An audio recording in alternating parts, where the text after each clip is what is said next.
¿En qué otro caso pedirías esta prueba? No te escucho.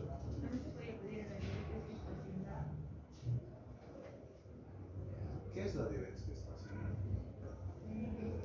No, el embarazo de personas casadas debe ser entre las 24 y 38 semanas. Entre las 24 y 38 semanas, con una mujer que está gestando, se podría realizar la prueba de diabetes gestacional. Defíneme diabetes gestacional. Cuando las mujeres en el embarazo adquieren diabetes,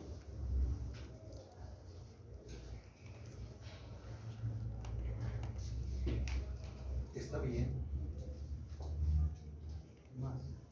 Algo más.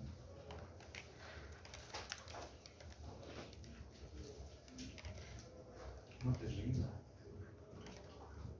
Estás muy bien. Diabetes gestacional es aquella que. Quítate un ratito el batir. ¿Qué? Se adquiere durante el embarazo, ¿ya? Y desaparece después de la gestación, ¿no? La diabetes gestacional, como dice su compañera, es cuando tú le haces el control prenatal a tu paciente. Obviamente el control prenatal incluye abrir la historia, pero también hacer pruebas básicas, el hemograma, la glicemia, Papa Nicolau, ¿no? Esas pruebas sífilis para descartar sífilis en la paciente.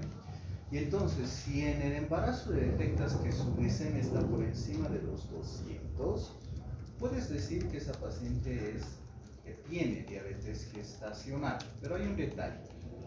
A los 2 o 3 meses de haber concluido la gestación, la glicemia tendría que ser, ¿qué dice? La glicemia tendría que ser normal. Y entonces ahí catalogamos como diabetes gestacional. Pero si esa paciente ya tuvo diabetes antes de embarazarse y el médico recién se dio cuenta o hubo signos y síntomas, no podemos hablar de diabetes gestacional, hablamos de diabetes tipo 2. Hay que diferenciar eso. Claro que si te ha hecho diabetes gestacional, tienes que hacer un control más minucioso en esa paciente porque tiene una probabilidad más alta de desarrollar diabetes tipo 2 hacia adelante. Esta prueba de curva de tolerancia a la glucosa yo la solicito en los pacientes que tengo dudas. Tiene una glicemia basal y está en 170. Dudas. ¿Tienes curva de tolerancia a la glucosa? Sí. Ok, entonces mañana le hacemos la prueba. Y al día siguiente nuestra paciente tiene que ir en ayunas, serán, como decía su compañero, 75 gramos de glucosa anhidra, ¿ok? Muy concentrada en azúcar, y se le hace la prueba a la paciente. Obviamente se le hace una prueba antes de la glucosa también. Si después de las 2 horas que el paciente está con esta glucosa, el resultado sale mayor a 200, nuestro paciente tiene diabetes. Para eso nos sirve esta. O si le pides hemoglobina glicosilada y te sale en 6.8, es 7, está elevado y no tienen glicemia basal y solo tienen esta prueba, entonces igual te sirve en esos casos esta. Se diagnostica, doctora, se diagnostica con curva de tolerancia a la glucosa diabetes según el protocolo de la ADA, que has tenido que leer y has hecho la tarea. ¿Sí? ¿Alguien dice no? Levante la mano. Sí. El protocolo te dice que con un valor mayor a 200 diagnosticamos glicemia. Entonces, glicemia basal mayor a 200, diabetes. Curva de tolerancia a la glucosa mayor a 200, diabetes. ¿Ok? Esos dos datos. Si tuviéramos un laboratorio que tenga todos los respaldos internacionales, podríamos diagnosticar diabetes con hemoglobina glicosilada mayor a ¿cuánto? 5%, 5.6%. ¿Qué dicen 5.6? ¿Qué dicen? Mayor a. ¿Qué dice el protocolo de ADA? ¿Podría repetirlo? ¿Con cuánto diagnostico diabetes según el protocolo de la ADA con hemoglobina glicosilada? 6.5. Mayor a 6.5%, ¿verdad? Pero en laboratorios certificados. Aquí en Bolivia o en Sudamérica no sabemos si es. ¿Está claro esta parte de glicemia? Así se diagnostica diabetes, obviamente con tu clínica más, ¿de acuerdo? No es con el hemograma, no es con el ego, no es con otras pruebas, solo con esas. ¿Listo? Muy bien. Enséñame el data, por favor. ¿Alguna duda de este tema? ¿Repetimos algo? ¿Está bien claro? ¿O no? ¿Que repetimos? No hay problema. Falla para que esta represa esté vacía. En la represa, después de la represa o antes de la represa. Antes de la represa está el problema, no en la represa, ¿verdad? Muy bien. Muy bien. Tienes agua y todo está muy bien. Abres el grifo, pero apenas tienes unas gotitas de agua. ¿Dónde está el problema? ¿En la represa o en el grifo? ¿O en la manguera donde vos vas a regar tus plantitas? ¿Dónde está el problema? ¿En la represa, en el grifo o en la manguera? He abierto todo, mira, y apenas cae una gotita. ¿En la represa? ¿En la manguera? ¿Dónde está la manguera aquí? Veamos esta otra. Mira, conectas tu manguera y puedes regar las plantas. Conectas la manguera y no sale el agua. La represa está bien, el grifo está bien, pero algo está pasando en la manguera. ¿Para qué estamos viendo este aspecto? Nosotros tenemos tres tipos de injuria renal, o antes llamado insuficiencia renal. Tenemos la insuficiencia prerrenal, aquella que se produce antes de llegar al riñón. Tenemos la insuficiencia renal como tal, donde el problema en este caso sería la represa, en nuestro cuerpo sería el riñón. O tenemos la insuficiencia postrenal, ¿no? Donde ya ha pasado el agua a la represa ha potabilizado, ha llegado al grifo bien, y del grifo sale el agua muy bien, pero cuando tiene que salir por la manguera, apenas sale. Es importante que definamos esto y podamos entender para que puedas interpretar bien el resultado de creatinina. Porque este tema como tal, te puedo decir creatinina 1.5. Por encima de eso, insuficiencia renal. Y se acabó el tema. Pero debemos entender qué estará pasando en nuestro cuerpo. ¿Qué puede causarnos una insuficiencia prerrenal? ¿Qué es lo que llega al riñón? No llega agua. ¿Qué llega al riñón? ¿Qué puede pasar en nuestro organismo para que ese paciente tenga una insuficiencia prerrenal? Una hipovolemia, ¿verdad? Accidente de tránsito, paciente que tiene fractura en el tercio medio del músculo izquierdo y es probable que haya dañado la arteria femoral, que es de gran calibre, puede generar un shock hipovolémico. Le haces pruebas básicas y la creatinina puede que esté alta. y tú digas insuficiencia renal. ¿De qué tipo? Prerrenal, porque el riñón no es que esté enfermo, simplemente no le está llegando la sangre que necesita. ¿Qué otra cosa puede causarnos insuficiencia prerrenal?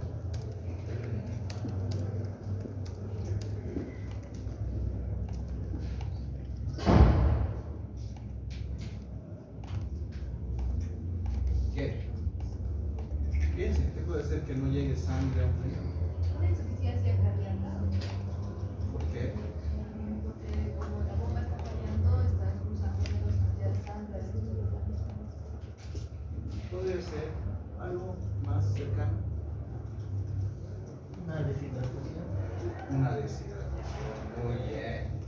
Esos pacientitos, la profesora Marujita ha sido, le han sacado de su huelga de hambre extrema, que se han fijado que está deshidratada. Y es muy probable que le hagan pruebas renales, creatinina, y esté elevada, ¿verdad? Elevada por su grado de deshidratación. ¿Qué más?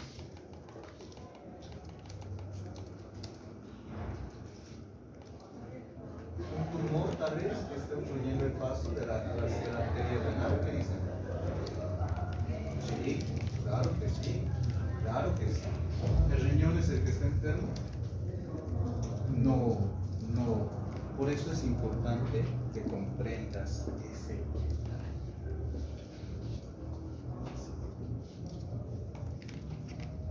Cuando alguien tiene problemas renales, disminuye la función renal, ¿no? Esto puede pasar en horas o en días, como dice Salamilla, y eso hace que se acumulen productos nitrogenados que van a intoxicar a nuestro paciente, ¿no? Y vamos a tener disminución en la cantidad de orina. La primera tarea que tienes en la semana es averiguar cómo se calcula la diuresis oral. ¿Y cuál es la clasificación que existe en base a esa diuresis? Diuresis oral. ¿Ok? Esa es la primera tarea.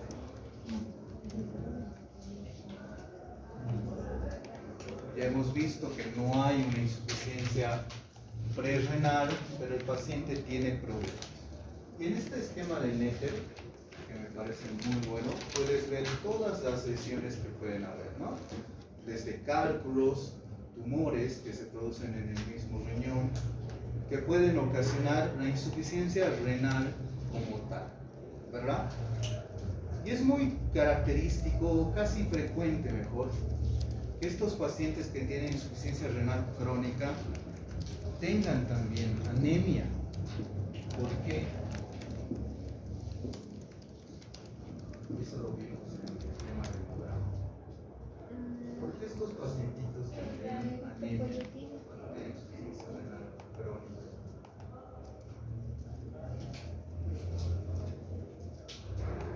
¿Qué está fallando?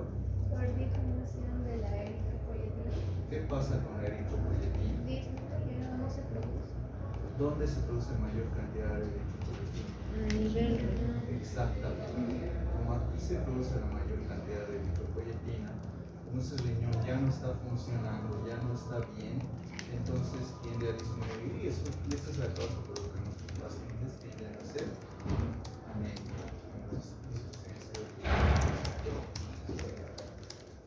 Entonces, esto ocasiona la insuficiencia renal como tal, y hay un montón de enfermedades, ¿no? Estos son un esquema.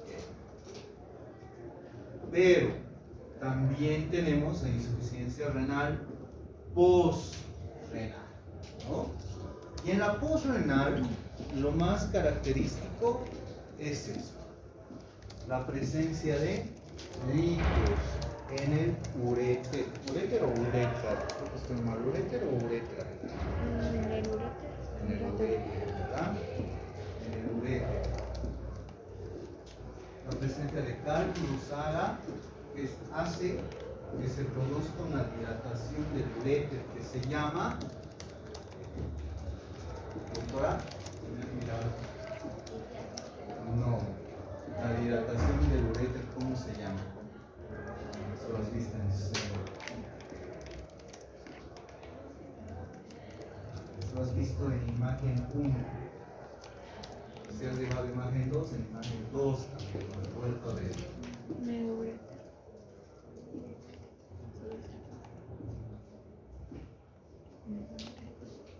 Neureter. ¿Cómo se llama? No. Megaureter. ¿Cómo? Sí.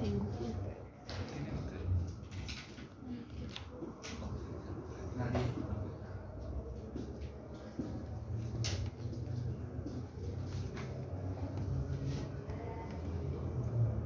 Repita conmigo.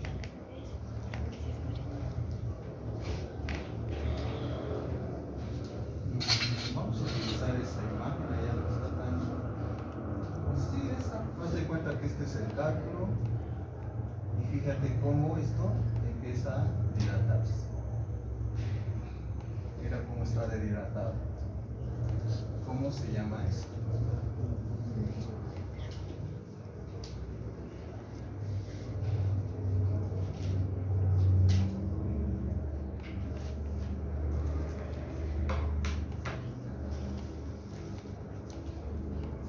¿Nadie? Hidronefrosis. ¿Ok? Entonces un cálculo va a obstruir el paso de la orina. Como no va a poder pasar la orina, este uréter va a tener que dilatarse, así como ves en esta imagen, y la orina se irá acumulando acá. Y ahí tendrá un retroceso, ¿no? Obviamente no va a haber paso de orina y tendrás un tipo de insuficiencia postrenal, porque el problema no está en el riñón, está después del riñón. ¿Ok? ¿Qué otra cosa te puede producir esto? Mira, un tumor fuera del uréter también puede comprimir la vía. Cáncer. Esto, fíjate, es muy frecuente. Esto. ¿Alguien va a ser ginecólogo aquí? ¿Alguien aspira a ser ginecólogo? ¿Ginecólogo? ¿Nadie? Bueno. Los ginecólogos, cuando hacen histerectomías, tienen que pinzar la arteria uterina. Y la arteria uterina pasa al lado del uréter. Y muchas veces, sin querer, se realiza el pinzamiento y la sección del uréter, ¿no? Entonces, por eso ves ahí una pinza. Y hay algo más. A veces no nos damos cuenta que nuestro paciente está teniendo este problema. ¿Y cómo nos damos cuenta? Porque te llega con fiebre, dolor, fiebre, cefalea, es decir, un síndrome tóxico infeccioso, que está haciendo infección en algún lugar. Te pides un hemograma y está con neutrofilia, y a veces con desvío a la izquierda. Buscas la causa, el foco. ¿Neumonía será? No, no hay neumonía, están en los pulmones, no hay tos, no hay nada. A ver, por si acaso, haz un examen de orina. Y haces el examen de orina y positivo, tiene infección urinaria. Pero tú dices, es un varón de 40 años. ¿Cuál podrá ser la causa? Y muchas veces es esta. Es un varón de 30 años, no puede tener infecciones urinarias. Y entonces la causa es esta. ¿Por qué? Porque orina estancada, orina infectada. ¿De acuerdo? Orina que se estanca, orina que se infecta. Y aquí se está estancando. Ahí se está quedando la orina. No puede pasar. Entonces empieza a infectarse. Y esa es la causa de infección urinaria en alguien que tiene litiasis en el uréter. ¿Cuál es la otra causa común de posible insuficiencia postrenal? Común.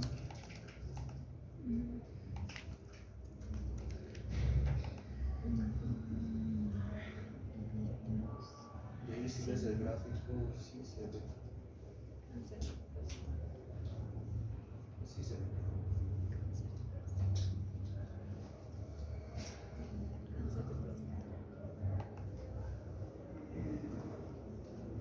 En los hombros. Cáncer de próstata. La próstata como tal, No, cáncer de próstata. la hiperplasia benigna de próstata. ¿Verdad? La hiperplasia benigna de próstata puede hacer que esto se cierre tanto, la vejiga se distiende tanto que empieza a haber un reflujo hacia los uréteres, ¿no? Y eso llegar hasta los riñones. Hay gente que se aguanta machamente ese dolor por no hacerse operar. Y entonces también puedes encontrar valores de creatinina elevados. ¿Por qué? ¿Cuál es la solución en una insuficiencia prerrenal? Si es un accidente de tránsito, ¿la podrás solucionar tú? ¿Qué dices? Prerrenal. Sí, ¿cómo? En el caso de deshidratación del paciente, podría ser que lo podemos colocar soluciones. Lo hidratas. Que sea hemorragia, Podemos detener la hemorragia. detener hemorragia y qué más.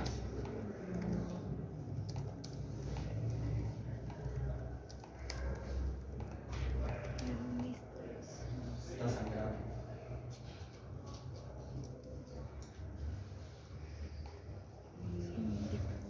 Operar. Antes de eso, para ser sangrado y qué más.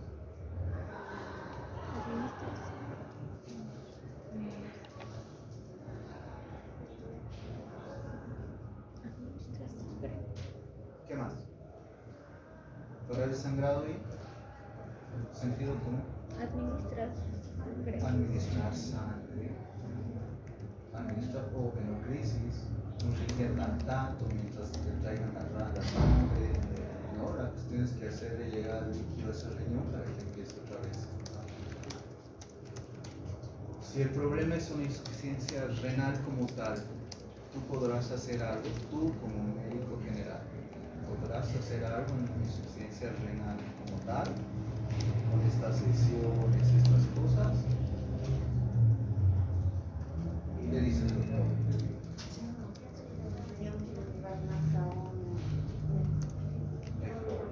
A un nefrólogo o a un urólogo, dependiendo si estos cálculos están ya en uréter, todo, ya tú decides a quién llamar, ¿verdad? Ya no es nuestro campo. Pero si es postrenal y es por un cálculo lateral, ¿podrás solucionar eso? ¿Han llevado uro? No. Ah, bueno, sí puedes, ¿no? Se hidrata al paciente, lo tienes que hidratar, le das antiespasmódicos y la hidratación esperamos que empuje ese líquido, este cálculo, para que llegue a la vejiga. ¿Ok? Si no logramos ningún efecto con eso, entonces sí habrá que operar al paciente, ¿no? Retirar ese cálculo y poner una sonda doble J, se llama, ¿no? Ya, que llegue aquí, ahí, una sondita, para que por ahí pueda filtrar el líquido, la orina, y nuestro paciente se libere de su molestia. ¿Tiene solución? Sí. El problema es en el riñón como tal, la insuficiencia renal crónica, ¿no? La solución es trasplante, hemodiálisis todo el tiempo. En cambio, un cálculo aquí, te operan, se acabó. Hay que, señora, hidrátese, evite estos alimentos y todo aquello. La hiperplasia benigna de próstata, ¿tendrá solución? ¿Qué? ¿Quién está hablando? ¿Sí? ¿No? Nadie tenía su abuelito o a su papá. ¿Qué? Si es benigna, sí. Podemos hacerlo. Claro, lo operan, le citan la próstata y ya estamos nuevamente, ¿no ven? Se soluciona el problema postrenal. Si hay un tumor, algo externo que esté comprimiendo el uréter, también, ¿verdad? Entonces, es importante que cuando tú veas el resultado de la creatinina, no estés espantando al paciente diciendo, usted es insuficiencia renal, uy, el paciente, me van a operar, tengo que buscar donante de riñón, ¿qué voy a hacer? Son $5,000 y que no sé qué. Entonces, para eso es importante que comprendas que hay insuficiencia prerrenal, insuficiencia renal, insuficiencia postrenal, y cuáles pueden solucionarse, se manejan dependiendo de la causa. Buenísimo. Tienes esta prueba que es la urea. No lo he mencionado, pero sí muchos colegas piden la urea dentro de las pruebas de función renal. Producto de la catabolización de las proteínas como tal, ¿no? Pero hay un detalle. Esta urea puede elevarse, por ejemplo, en un paciente que tiene hemorragia digestiva alta. Y si tú te dejas guiar por la urea, entonces decir, está haciendo insuficiencia renal. No, está subiendo porque tiene una hemorragia digestiva alta, solo como ejemplo. Entonces no es tan preciso, eso es lo que quiero llegar.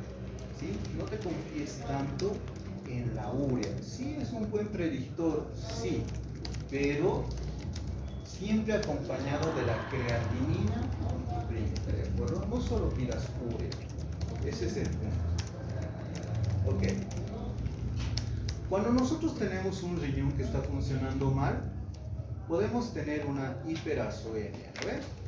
Si decíamos que la urea es producto del catabolismo de proteínas y nuestro paciente consume bastante proteína, ¿subirá la urea? Sí,